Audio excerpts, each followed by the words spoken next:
আরে আবার উল্টাপাল্টা করতেছে।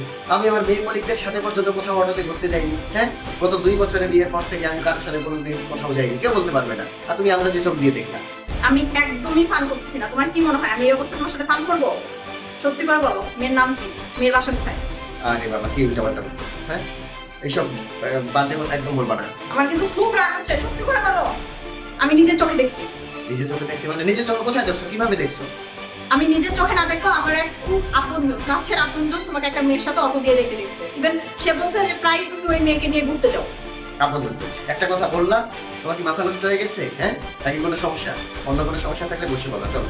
একদম ইনোসেন্ট সাজার চেষ্টা করবা না আমার সামনে। নাটক করতেছো তাই না? অবশ্য ছেলেরা তো এগুলাই করে, ঘরে একজন রাখে বাইরে একজন রাখে। তো তোমার ওই বাইরের প্রেমিকা কি আমার চেয়ে অনেক বেশি সুন্দরী? আরে বাবা, উল্টাপাল্টা কথা বলবা না, একদম বাজে কথা বলবা না, ঠিক আছে? চলো ফ্রেশ হবো, তারপর কথা হবে।